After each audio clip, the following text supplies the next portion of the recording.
অহংকার এমন একটা জিনিস বা এমন একটা রোগ যা মানুষের অন্তরকে ধ্বংস করে দেয়। শয়তান অহংকার করেছিল এবং আল্লাহর কথা অমান্য করার কারণে আজ সে শয়তান। দুনিয়াতে প্রতিটি মানুষকে সে ধ্বংস করে। এই জন্য আমাদেরও উচিত অহংকার থেকে মুক্ত থাকা, এই পৃথিবীতে নম্র ভদ্রভাবে চলাফেরা করা। আমরা এই পৃথিবীতে যা কিছু পাচ্ছি বা যা কিছু পেয়েছি এগুলো সবই আল্লাহর দান, আল্লাহর সৃষ্টি। আল্লাহ তাআলা কোরআনে বলেন, ওয়ালা তুসাইর খাদ্দাকা লিন্নাসি ওয়ালা তামশি ফিল আরদি মারহা ইন্নাল্লাহা লা ইউহিব্বু কুল্লা মুখতালিন ফখুর।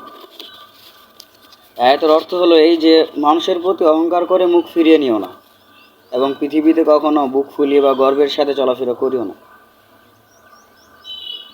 নিশ্চয় আল্লাহ অহংকারী এবং গর্বিত ব্যক্তিকে পছন্দ করে না। আমরা যা কিছু পেয়েছি বা যা কিছু পাচ্ছি এগুলো আমাদের দ্বারা অর্জিত কিছুই না। ঠিক আছে, আমরা করছি, কিন্তু এগুলো সবই আল্লাহর সৃষ্টি, আল্লাহর দান, যেগুলো আমরা পাচ্ছি। তবে পৃথিবীতে চলার সময় অহংকার করা যাবে না। কোনো একদিন কোনো এক সময় একজন সাহাবী হযরত মুহাম্মদ সাল্লাল্লাহু আলাইহি ওয়াসাল্লামকে জিজ্ঞাসা করলেন যে তাহলে কি আমরা নতুন জামা কাপড় স্যান্ডেলকে পরবো না, নতুন কিছু পরবো না?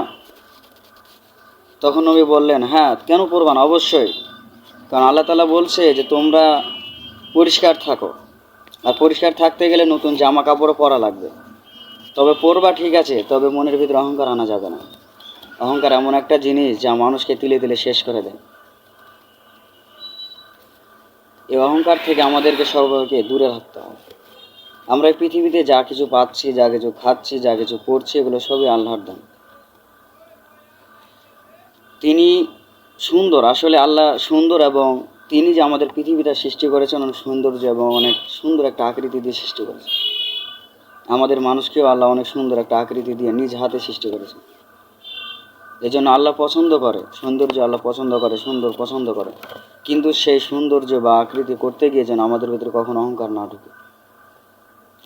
আমরা ঠিক মাটি দিয়েই তৈরি হয়েছি এবং আমাদেরকে সে মাটির সাথে মিশে চলে যেতে হবে। এই দুনিয়াতে আমাদেরকে থাকতে দেবে না, এই দুনিয়া আমাদেরকে ছেড়ে চলে যেতে হবে। আমরা এই কথাটা ঠিকই জানি, তবু আমরা এই দুনিয়াতে অহংকার করে কত মানুষের সাথে খারাপ ব্যবহার করি, কত মানুষের সাথে রাগারাগি করি, কত মানুষকে কষ্ট দিই, আরও কত রকমের হাজারো কিছু করে ফেলেছি। এই দুনিয়া আমাদেরকে বেশি দিন থাকতে দিবে না বা আমরা থাকবো না। দুনিয়া চায় না আমরা এই দুনিয়াতে থাকুক, তবু আমরা এই দুনিয়ার পিছনে লেগে আমরা কত অহংকার করি। আমার এটা আছে, ওইটা আছে। টাকা পয়সা কিছু থাকার জন্য আমরা নিজেরা নিজেদেরকে অহংকারে ডুবে ফেলি। মনে হয় যে আমাদের পা মাটিতে পড়বে না, কিন্তু না। আমরা যা কিছু পেয়েছি বা যা কিছু পাচ্ছি সবই তো আল্লাহর দান, সবই তো আল্লাহ আমাদেরকে দিয়েছে। অথচ আমরা সব কিছু নিজের মতো নিজে মনে করে আমরা পৃথিবীর মানুষের সাথে খারাপ ব্যবহার করি। পৃথিবীতে আমরা অহংকারের সাথে চলি, বুক ফুলিয়ে চলি। তো আসলে এটাই হলো যে আল্লাহ তাআলা কোরআনেও বলছে যে আমি কখনো অহংকারী ব্যক্তিকে পছন্দ করি না, বা আমার পাওয়া জিনিস, আমার পাওয়া নিয়ামত পেয়ে যারা অহংকার করে বা নিজেকে গর্বিত ভাবে যে আমি এটা অর্জন করেছি, আল্লাহর শুকরিয়া আদায় করে না, অহংকার করে, আল্লাহ তাদেরকে কখনো ভালোবাসে না। এটার জন্য পৃথিবীতে আমাদের কখনো অহংকার করা যাবে না। অহংকার ছাড়া জীবন গড়তে হবে। অহংকার মুক্ত জীবন গড়া একজন মুমিনের কাজ।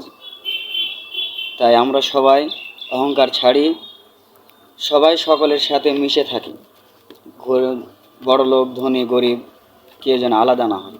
আল্লাহ আমাদের সকলকে সহি বুঝ দান করুক। আমিন।